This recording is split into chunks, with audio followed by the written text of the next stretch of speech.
C-H-E-S-N-U-T. And to his right is Police Chief Jackson Ames, J-A-C-K-S-O-N-A-M-E-S.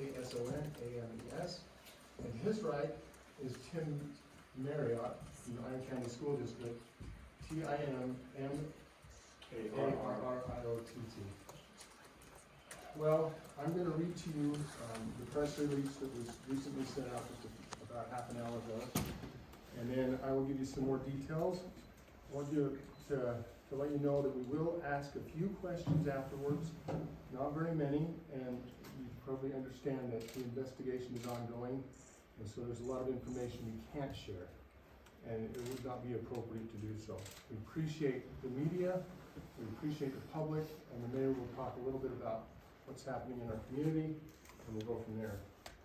So yesterday, January 4th, officers from the Enoch City Police Department were summoned to 4923 North Albert Drive in reference to a welfare check.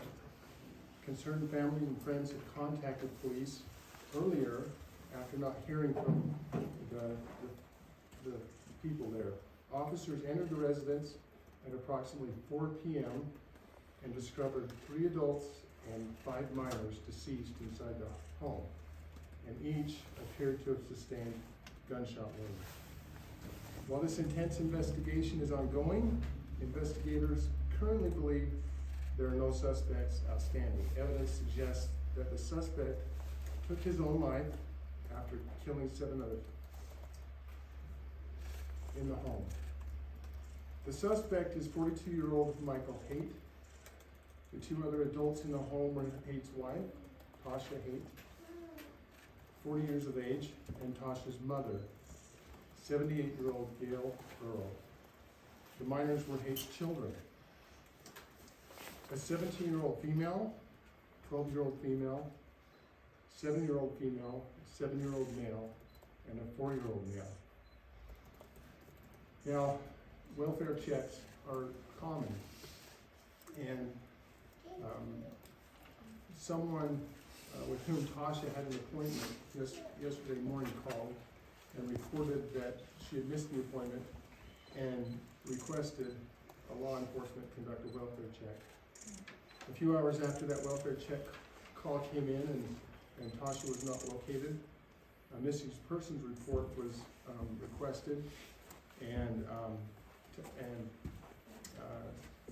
was received by Cedar City Police Department due to Michael's office location in Cedar City. Once determined Michael's home address was in Enoch City, the missing persons report was passed to Enoch City officers, at which point the welfare check to locate Tasha became an effort to find the entire family. A little bit of ancillary information is known by court documents that there was a divorce petition that was filed, and that was made part of the information given through dispatch. Crime scene technicians from the Iron County Sheriff's Department, Cedar City Police Department, and Enoch City Police Department worked throughout the night. In fact, some of them are still on duty to piece together the events and to continue to investigate the details of what happened. In the early hours of this morning, the decedents were transported away from the home, and as part of the investigation, we'll have autopsies conducted by the State Medical Examiner's Office in northern Utah. Now, other family members have been contacted, of course, before we set any press releases out, and they are well aware of the situation and having conversations with investigators as we speak. Now, we're going to have the mayor talk to you a little bit about the community and give you what's happening right now, and then at the permission of the Iron County School District, Tim Marriott will be talking to you about the resources that have been provided there. So, Mayor Chestnut. Good morning, thank you. I am Jeffrey Chestnut, I'm the mayor here in Enoch City.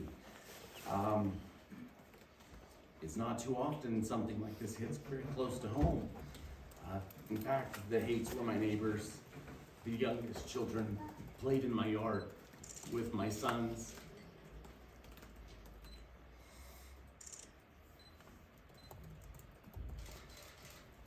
Enoch City is a very close community. Just a few weeks ago, I was mentioning to my wife, as I looked at a Zillow app, that less than 1% of the homes in Enoch City were for sale. No one wants to leave here. The neighbors are good, the people are wonderful, and the efforts that we make on one another's behalf is like family. I've seen reports that put Enoch as a rural community, but you should understand that Enoch is a home of lots of young professionals and their families. Our neighborhood alone, one cul-de-sac, I think at last count about 2 years ago, had 55 kids in it. So this is a tremendous blow to many families who have spent many nights with these individuals who are now gone.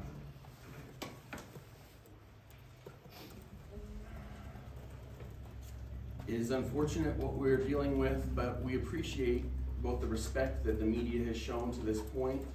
Seeing some of the reporting, I know that some information has been available through public documents, and I appreciate the respect that the media has shown to the family and the community to this point. I also am very appreciative of the resources that have been made available to our community. We've had calls from Governor Spencer Cox expressing condolences. I spoke with him last night in the command center, and as recently as this morning, we received calls and requests or an offer for assistance from the National Security Council, wanting to make sure that if we needed resources for our community, given the scale of this incident, that they would be made available. So we here in Enoch, a little town of about 7,500, are very grateful to the greater world at large, who are mindful of us at this time. And we ask that if you have the ability to contribute some resources to help, that is great. But at this point, we do ask more that you respect the privacy of the families involved, and that we will do our best as the community leaders to give you information through the media that would allow you to have the information you need to do your jobs and allow that privacy to be respected. So, did you want to say anything? If not, we can take a few questions. Or Tim? Yeah. Okay. My name is Tim Marriott. I'm the Student Services Coordinator for the Iron County School District. Obviously, this has had a tremendous impact on our schools. We've got some amazing counselors and therapists and social workers in our schools that are doing a fantastic job in the trenches as we speak.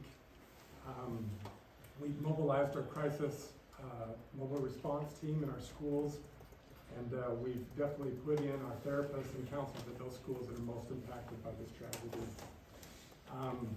Like the mayor said, I've been blown away at the resources that have been offered to us. We've had school districts, we've had county, we've had private clinicians that are all ready to jump in, drop everything that they're doing, and come support our students